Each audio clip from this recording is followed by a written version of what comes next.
예, 동작중앙교회 성도 여러분, 그동안 평안하게 잘 보내셨습니까? 예, 우리 집사님들하고 함께 일본을 갔다 왔어야 되는데 그렇지 못하고 혼자 다녀왔고요. 그리고 그 목요일 날 이제 어머니 팔순 때문에 태백을 내려갔는데 그 황지교회에서 내가 이제 뭐 내려간다고 이제 말씀을 드렸더니 이제 금요일, 토요일 설교를 부탁을 하셔갖고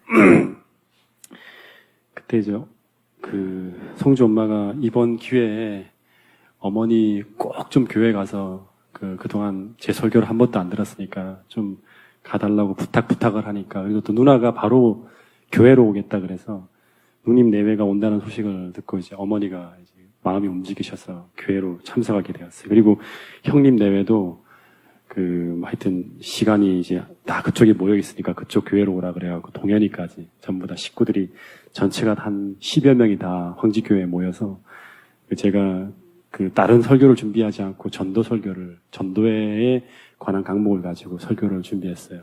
원래 토요일 날 점심때로 형님이 식사 약속을 잡아놔 놓으라 그랬는데 뭐 저한테 부탁을 했으니까 제가 당연히 안식일 날은 점심을 못하니까 저녁으로 잡아놓고 교회에서 식사까지 다 나누면서 이야기를 나누고, 또 동현이 형하고 또 형님은 따로 불러갖고 제가 또 성경을 가르치는 아주 참 은혜로운 시간들, 제가 태어나서 참 이런 시간을 처음 가져본 듯한 어떤 그런 시간을 보내고 돌아왔습니다.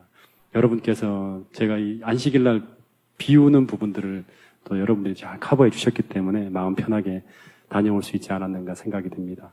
하여튼 이 20일 날 제가 기대하기는 우리 형님은 어떻게 될지 모르겠지만 마음속에는 지금 기도하고 있는 제목은 우리 둘째 형님까지 다 하나님께 바치는 게 제 꿈인데요. 하여튼 이 일을 위해서 여러분 더 많은 기도를 좀 부탁드리겠습니다. 자, 오늘 제가 설교를 하고 금요일, 토요일은 또 제가 교회를 비우기 때문에 이 로마서에 대한 부분들을 조금 하여튼 더 진지하게 또 더 세밀하게 좀 여러분들과 함께 좀 다루도록 하겠습니다. 제가 로마서 9장을 지난주 화요일 날인가요? 설교를 성경 공부를 하다가 지금 중간에 마쳤는데 다시 로마서 9장부터 좀 이렇게 공부를 해보도록 하겠습니다.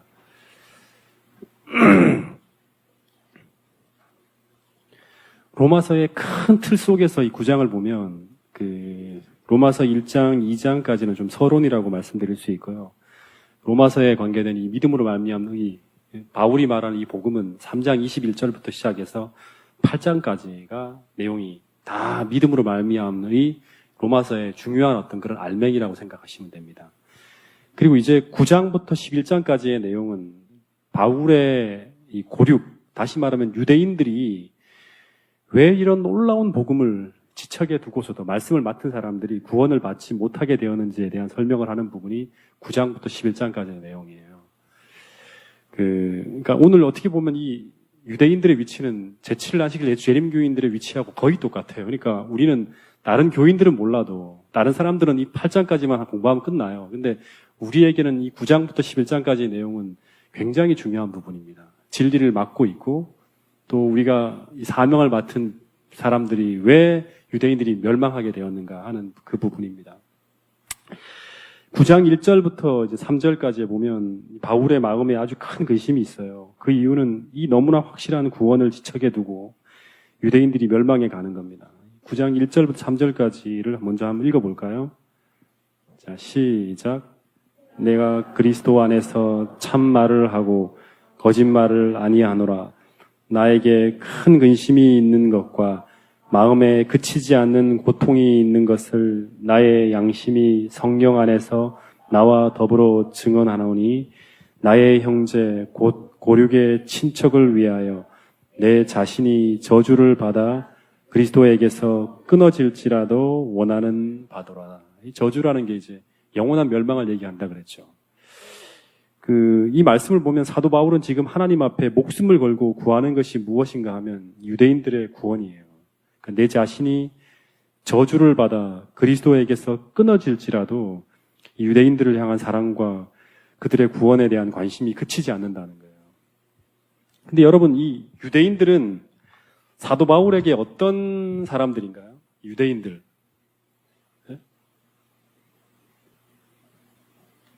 이 유대인들과 바울의 관계는 어떤 관계죠? 네? 어떤 관계입니까? 지은이가 얘기해봐. 네, 그렇지. 그렇지. 원래는 이 유대인은 자기 민족이지만 바울의 입장에서 본다 그러면 원수예요. 바울을 끝없이 핍박하며 죽이려 하는 원수들이에요. 계속 바울을 증오하고 미워하는 그런 사람들이에요. 근데 여기 생각해 봐야 될 게 바울이 이런 사람들을 향해서 이런 사랑이 불타오르고 있다는 것은 참 놀라운 거죠. 내 양심이 하나님의 성령 앞에서 증거하노니, 이거 쉽게 풀면 내가 고륙인 유대인들을 구원할 수만 있다면 나는 기꺼이 멸망받아도 좋다는 거예요. 이 이야기는. 여러분, 제가 이 말씀을 보면서 이게 무슨 생각이 들었냐 그러면, 이것이 바로 로마서의 복음이 우리를 어떠한 사람으로 변화시킬 수 있는지를 증거하는 가장 아름다운 모습이다라는 생각이 들었어요. 그러니까 여러분, 이 바울의 복음은 바울이 경험한 것이라 했죠. 그죠? 그러니까 이 모습이 누구의 모습이에요? 내 원수를 내가 구원할 수만 있다면 내가 그들을 위해서 어떻게 해도 좋다? 죽어도 좋다는, 멸망당해도 좋다. 예수님의 모습 아니에요? 예수님이 우리를 구원할 수만 있다면, 우리에게 칼을 들이대고 예수님을 핍박하는 우리들을 구원하기 위해서 자기가 영원한 멸망, 둘째 사망의 고통을 당하는 그 지경에까지 들어가시잖아요. 여러분, 다시 말하면 바울이 로마서의 공식대로 내가 아니라 오직 그리스도라는 이 믿음으로 살아나갈 때 예수님의 모습이 바울의 생애 속에서 나타나고 있는 거예요. 표현되어지고 있는 거예요. 그래서 이 자신을 죽이려고 하는 사람들의 구원을 위해서 자신의 생명을 걸고 그들을 구하려고 하는 이 모습은, 여러분, 이건 정상적인 모습이 아니에요. 예수님의 정신에 사로잡힌 사람만이 말할 수 있는 그러한 모습인 거예요. 기적과 같은 모습이죠. 여러분, 예수님이 산상수훈에서 뭐라고 말했죠? 너희들에게 잘하는 사람들에게만 잘하고 너희들에게 좋아하는 사람들에게만, 친척과 형제들에게만 잘하면 그것이 무슨 유익이 있으려고 그러잖아요. 왜냐하면 이방인들도 다 그렇게 한다. 너희 원수를 너희들이 사랑하면, 그렇게 될 때, 그 사랑이 나타날 때 비로소 너희들을 하나님의 아들이라고 일컬음을 받게 될 것이라는 게 로마서 마태복음 6장에 나오는 산상수훈의 이야기입니다. 여러분, 사도 바울은 이 복음이 예수님의 그 약속을 이룰 수 있다는 거예요. 그러면 우리들의 모습 속에서도 비록 지금 너무나 이기적이고 너무나 그렇지 못한 삶을 살고 있다 할지라도, 오늘 지금 이 로마서에서 나온 이 사도 바울의 이 복음으로 말미암아 우리가 새롭게 거듭내어지는, 더 큰 사랑이 우리에게 부어지는 놀라운 역사가 나타날 수 있게 되기를 간절히 바라겠습니다. 4절을 한번 읽어보겠습니다. 4절 시작.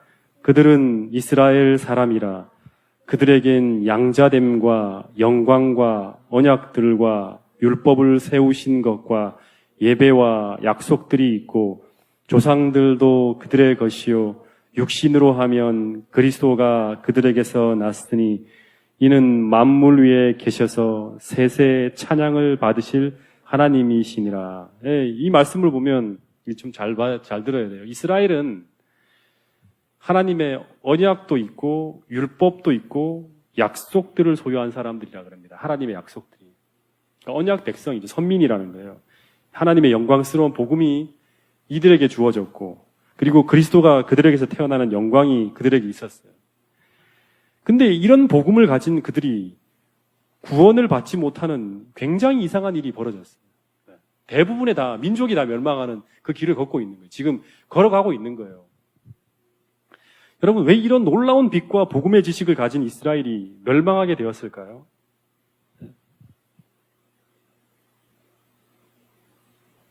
왜 이런 놀라운 빛과 복음의 지식을 가진 이스라엘이 멸망하게 되었을까요? 네? 복음으로 말미암아 그들이, 하나님은 원래는 아브라함에게 원래 언약을 하시기를 뭐냐면 이스라엘을 통해서, 너의 후손을 통해서 세상 모든 백성들이 복을 받는, 창대케 하는 이런 비전을 그들에게 줬어요. 근데 이들이 이 복음을 가지고 있었는데도 불구하고 결국에는 망해버리는 거예요. 왜 이런 놀라운 일이 벌어졌을까요? 오늘 우리는 진리를 가지고 있죠. 하나님은 마지막, 역사의 마지막, 예수님의 재림의 순간에 온 세상에 영광의 빛으로 환하게 주님이 오실 그 복음을 전하는 그 사명을 오늘 우리들에게 위탁하셨어요. 그죠? 우리 그 사명을 가지고 있는 사람들이에요. 근데 오늘 우리도 똑같이 이 진리를 가지고 있지만 이스라엘과 똑같은 길을 걸어갈 수 있죠. 걸어갈 수 있어요. 오늘 이 부분에 대한 어떤 그런 중요한 교훈을 우리가 받아야 돼요. 왜 이스라엘이 멸망하게 됐을까요? 네?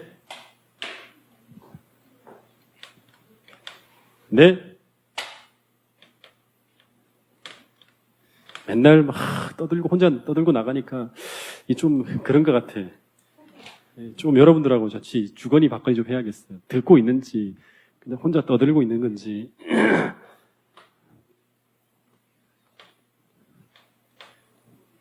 계속 얘기하지만 여러분 오늘 잘 들으셔야 돼요. 여러분 진리의 말씀을 아는 것과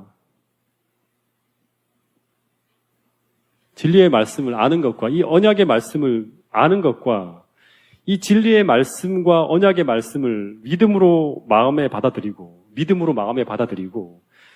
그 언약 속에서 살아가는 것과는 전혀 다른 거예요.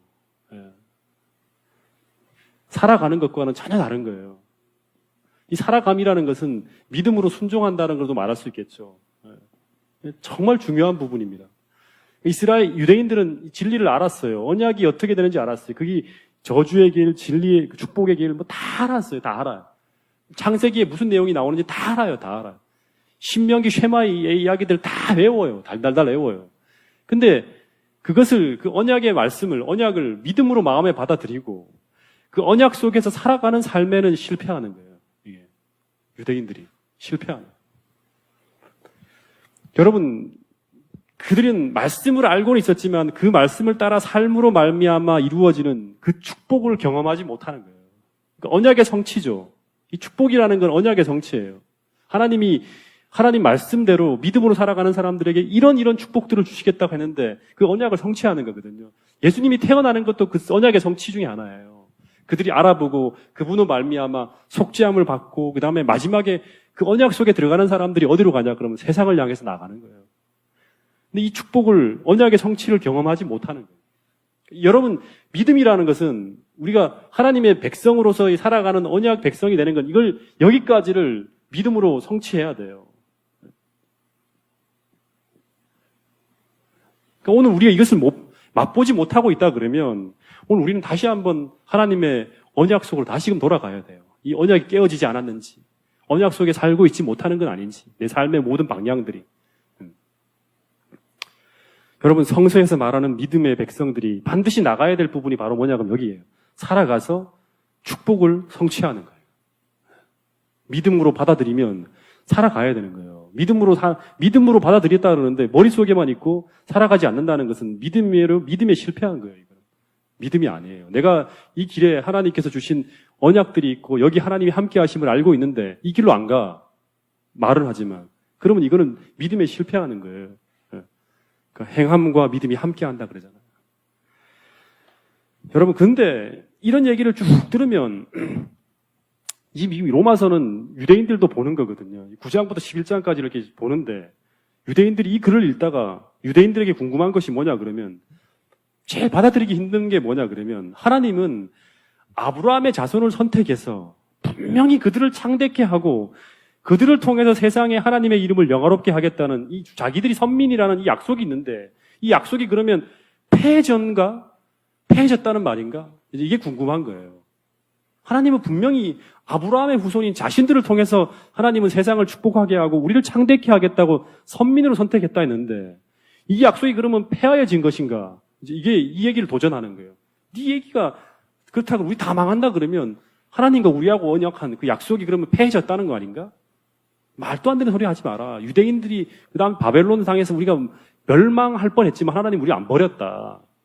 이런 얘기를 계속 하는 거예요. 근데 거기에 대한 답이 6절이에요. 6절. 자, 6절 한번 읽어보겠습니다. 9장 6절 시작. 이스라엘에게서 난 그들이 다 이스라엘이 아니요. 여기까지만요. 이 말이 참 중요합니다. 폐하해지지 않았다는 거예요. 하나님의 약속은 천지가 사라지기 전까지는 절대 사라지는 거 아니에요. 이스라엘 백성들을 통해서 하나님은 온 세상을 창대케 하고 그들을 열방의 빛으로 삼겠다는 이 약속이 폐하해진 것이 아니라는 거예요. 그 이유는 그 다음 구절에 보면 이스라엘에게서 난 그들이 다 이스라엘이 아니라는 거예요. 이 말이 무슨 말인가 하면 결국 참된 이스라엘 백성은 아브라함의 혈통적 육의 어떤 후손이 아니라 하나님의 언약의 관계 속에서 언약을 따라 살아가는 사람들이라는 거예요. 그 사람들에게 하나님께서는 언약을 폐하는 게 아니라 그들을 어떻게 합니까? 그렇게 하나님의 언약을 따라 살아가는 참된 이스라엘 백성들, 다시 말해 이걸 남은 자손이라 그러거든요. 이 사람들을 구원과 축복의 선물을 그들에게 주시고 하나님은 그들을 창대케 했어요. 이스라엘 유럽 전체를 다 뒤집어 덮었잖아요. 그리스도인으로 다 뒤덮잖아요, 전부 다. 참된 하나님의 백성들을 통해서 그들을 참된 이스라엘을 영적 이스라엘을 통해서 세상 전체를 다 창대케 하는 일이 지금 우리에게 오늘 이 시대에 벌어지고 있잖아요. 전 세계가 다 기독교인으로 덮여지는 그 일이 지금 벌어지고 있는 거예요. 하나님의 언약이 성취되는 거예요.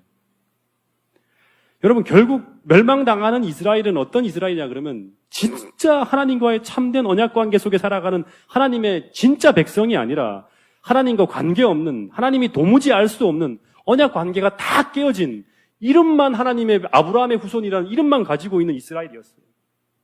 그러니까 그들은 다 그래서 하나님이 내가 너희를 도무지 알지 못하노라. 불법을 행하는 자 다 떠나라. 막 이러잖아요. 관계가 맺어지지 않은 거예요. 언약 관계가 맺어지지 않은 거예요. 믿음이 다 사라진 거예요. 그들이.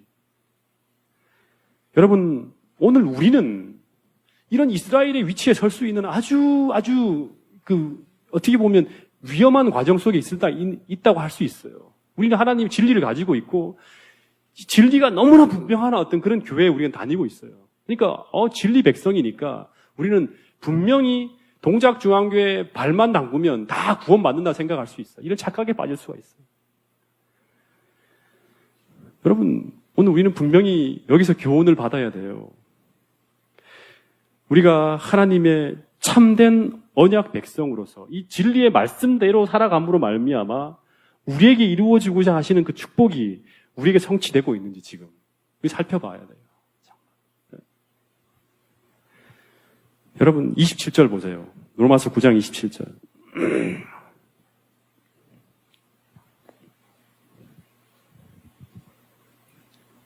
읽어보겠습니다. 시작.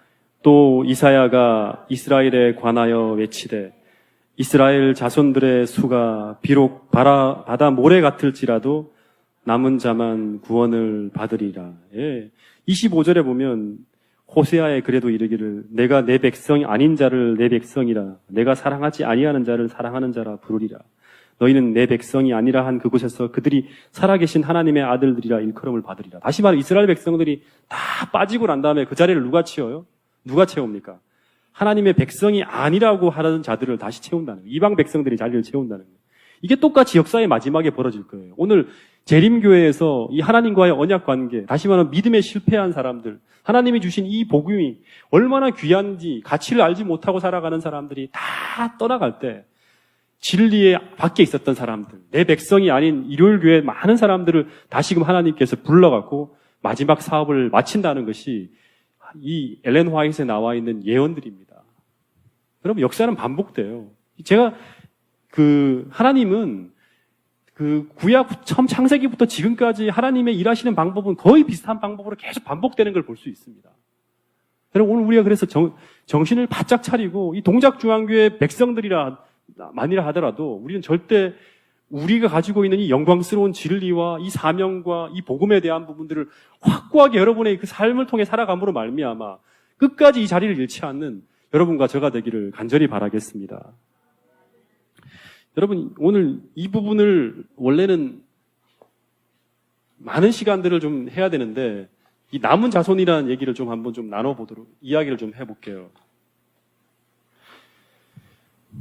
여러분 남은 자 여기 보면 이스라엘 백성들이 바다 모래 같을지라도 비록 바다 모래는 엄청나게 많잖아요. 그죠? 바다 모래 같을지라도 오직 남은 자만 구원받는다. 여러분 남은 자가 어떤 사람들이에요? 남은 자. 네? 남은 자가 어떤 사람들이에요? 계속 반복하지만 간단하게 설명하면 우리가 남은 자라고 이렇게 말할 수도 있어요.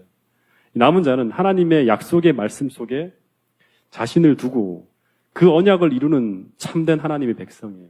제가 이렇게 쭉 정리를 하면, 다시 말하면 하나님의 약속의 말씀 속에 자신을 둬요. 그러니까 머리로만 아는 게 아니라 그 말씀 속에 자신을 두고 따라 살아감으로 말미암아, 언약을 따라 살아감으로 말미암아. 언약은 하나님 말씀이에요. 그러니까 복 있는 사람은 계속 얘기하잖아요. 하나님 말씀을 주야로 묵상하고 그 말씀을 따라 살아가는 거예요.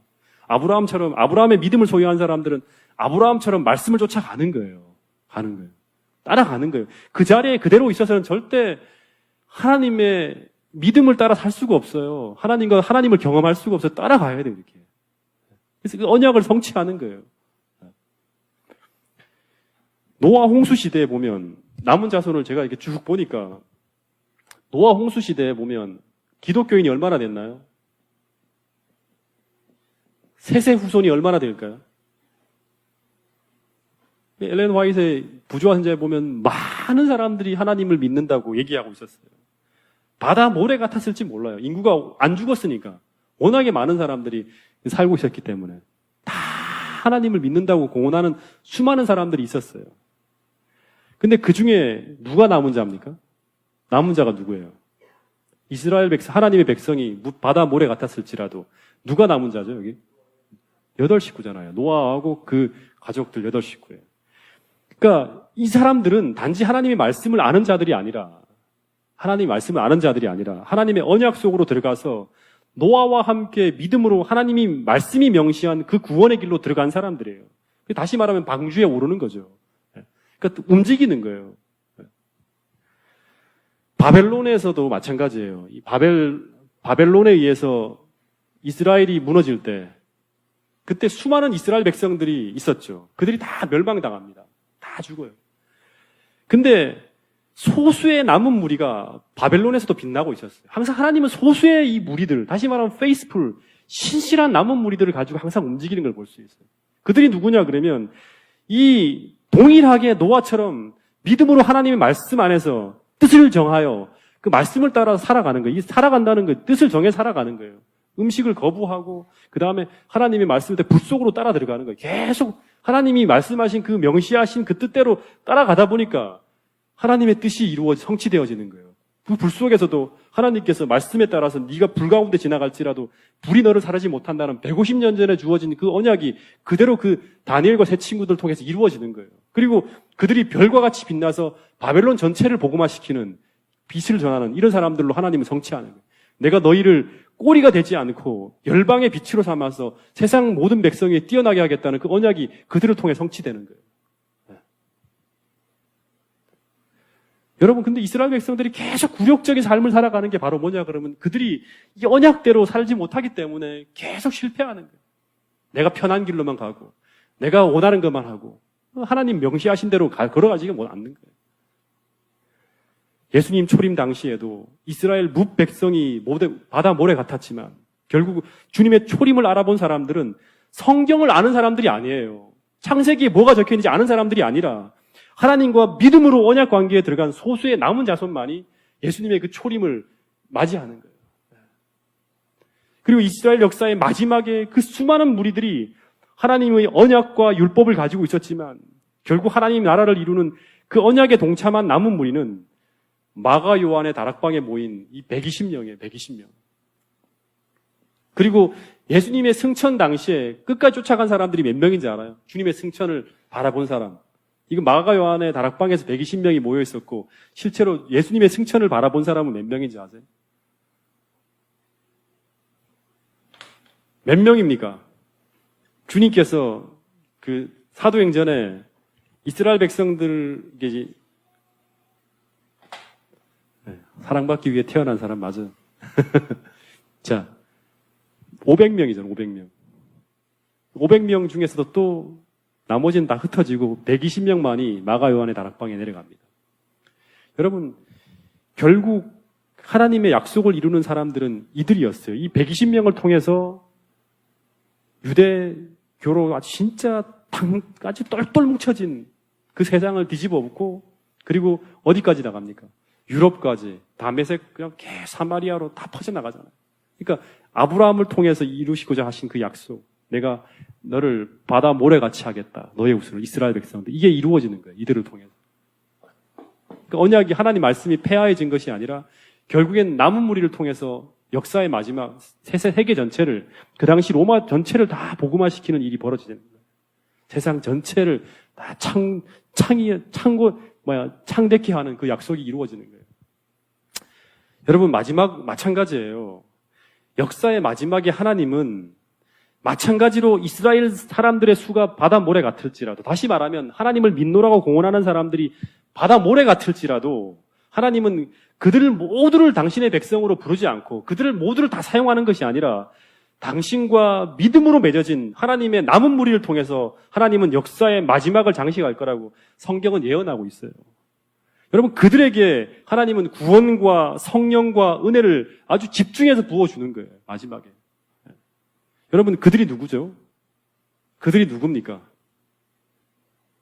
그들이 누구예요? 바로 우리잖아요. 그걸 계시록 12장 17절에 용이 분노하여 돌아가서, 여자의 무슨 자손? 여기 똑같은 거예요. 역사 속에서 항상 남은 자손을 핍박하는 거예요. 왜냐 그러면 그들은 신실하게 하나님과 언약 관계 속에서 하나님의 어떤 그런 능력을 기다리고 있는 사람들이에요. 이 사람들에게 싸우는 거예요. 그래서 그들은 하나님의 계명과 예수의 증거, 다시 말하면 이 하나님의 계명과 성령의 무기를 들고 용과 더불어 싸우는 거예요. 여러분, 이걸 기억해야 돼요. 이 남은 자 사상은 성경 전체를 타고 흐르는 거예요. 원래 세상이라는 게 있었잖아요.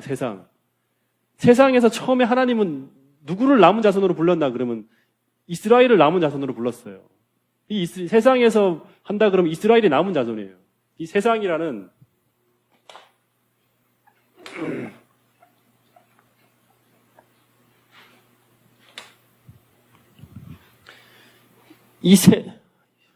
나오지가 않네, 참.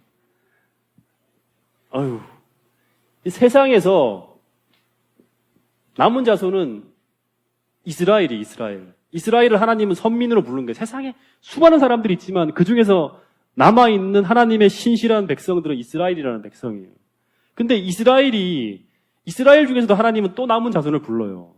이스라엘의 자손이 비록 바다 모래 같을지라도 이스라엘을 다 하나님이 남은 자손으로 부르지 않고 그 다음에 누구를 부르냐면 12명과 사도와 하나님의 교회를 탄생시키는 신실한 사람들을 부르는 거예요. 이 교회가 탄생돼요. 근데 역사의 마지막에 이 교회가, 하나님의 교회가 다 하나님의 남은 자 무리가 되는 게 아니라 여기서도 또 세상의 교회 가운데 하나님의 남은 교회가 있나요? 바로 그게 뭐예요? 오늘날 우리가 말하는 것처럼 교회 중에서도 하나님은 또 남은 교회를 찾아요. 이게 바로 재림교회예요. 재림교회가 수많은 교회 중에서도 하나님의 남은 교회로 하나님 역사의 마지막에 불렀어요. 근데 이 재림교회로 끝나는 게 아니라 이게 끝나면 참 좋은데 엘렌 화이트의 글에 보면 엘렌 화이트 증언 가운데 무수한 곳에 보면 이 재림교인들 중에서도 누구를 또 부르냐면 남은 무리를 또 부르는 거예요. 이들이 다 역사의 마지막에 들어가는 게 아니에요. 그래서 이게 참된 증인의 흔들림을 통해서 여기서 수많은 하나님의 재림교회, 이름만 있는 재림교인들 다 흩어지고 마지막 하나님의 이 남은 무리를 또 모아서 이들을 가지고 어디를 들어가냐. 이제 마지막 초림, 역사의 어떤 초림, 예수님 초림 당시에 늦은비 성령을 받았던 것처럼 이들이 바로 늦은비 성령을 받는 거예요. 이 남은 무리라는 말은 정확하게 말하면 faithful, 아주 신실하고 충성된 하나님의 백성들이에요.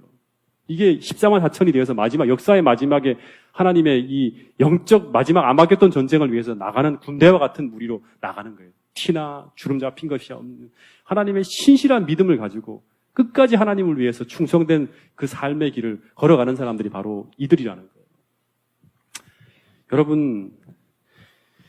여러분들은 정말 이런 하나님의 남은 무리 맞습니까?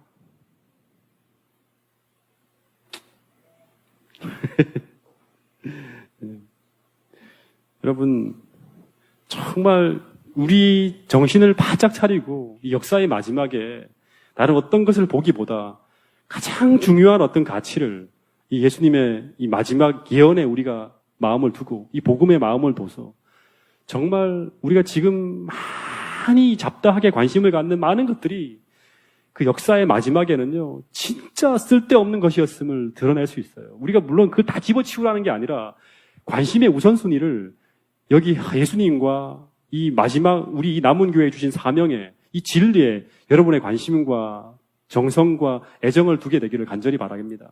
여러분들이 정말 공언하는 대로 고백하는 대로 살 수 있는 사람들이 될 수 있기를 간절히 바라겠습니다. 예. 그러면 이 남은 무리들이 어떻게 태어나는가? 요거 한 가지만 좀 다루고 바로 기도하도록 하겠습니다. 5분 정도만 더 하겠습니다. 7절, 8절 한번 보세요. 자, 같이 한번 읽어볼까요? 7절, 8절, 9절까지입니다. 시작.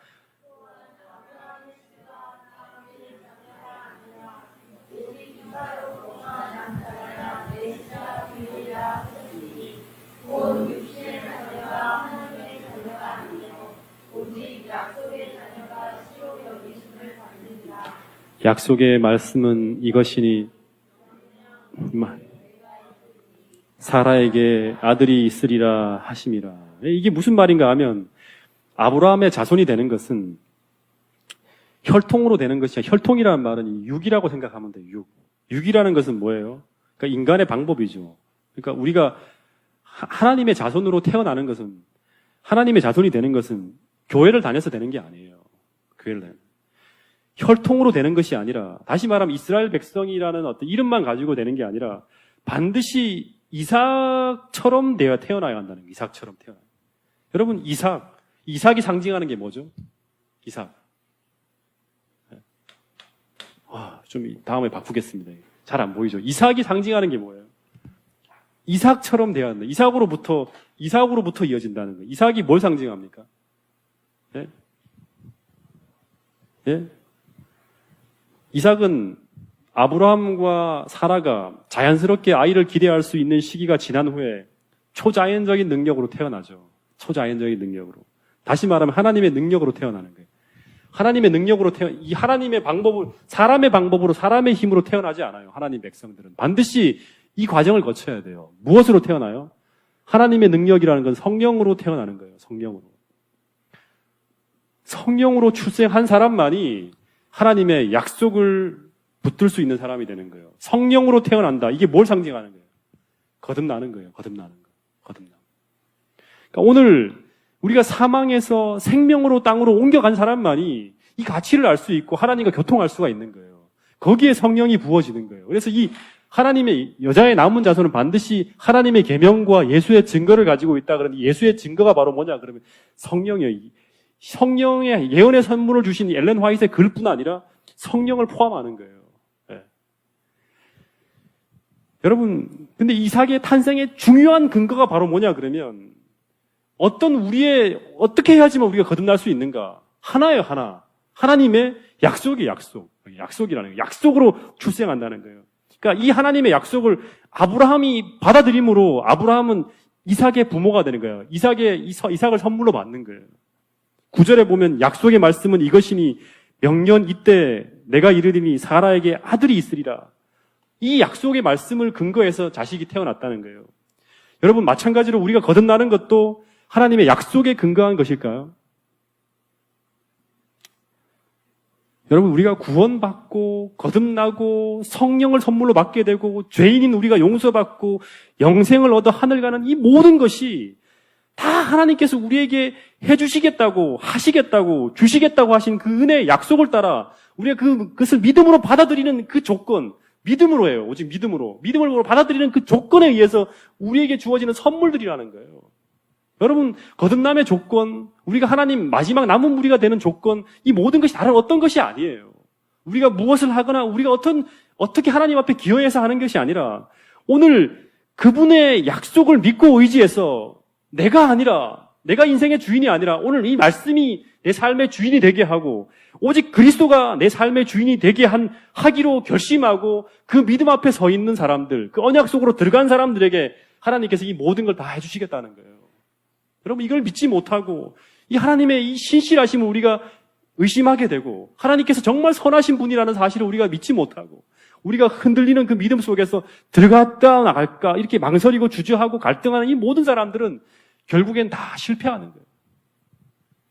여러분, 오늘 확실하게 주님의 백성으로 살기로 고백하는 여러분들이 되기를 간절히 바라겠습니다. 여러분, 오늘 우리도 그분의 약속을 믿고 받아들임으로 진정한 거듭난 사람들, 내가 아니라 오직 그리스도가 내 안에 사시는 참된 언약의 백성들이 될 수 있기를 간절히 바라겠습니다. 여러분, 그렇게만 한다 그러면 오늘 우리도 오직 그분의 선하심을 바라보며 그분의 약속을 믿음으로 말미암아 그 약속 속에 자신의 삶을 두고 약속의 말씀을 따라 걸어가는 그 믿음으로 말미암아 살아가는 아브라함의 삶 속에 성취되었던 그 놀라운 일들이 오늘 아브라함의 후손인 여러분들에게도 이루어질 것이라고 성경은 약속하고 있습니다. 여러분, 오직 하나님은 그들을 부르실 거예요. 이 남은 무리들을. 오늘 우리가 하나님의 부르심을 따라 성령의 충만함으로 역사의 마지막을 장식하는 여러분과 제가 될 수 있기를 간절히 바라면서 오늘 말씀을 드리도록 하겠습니다.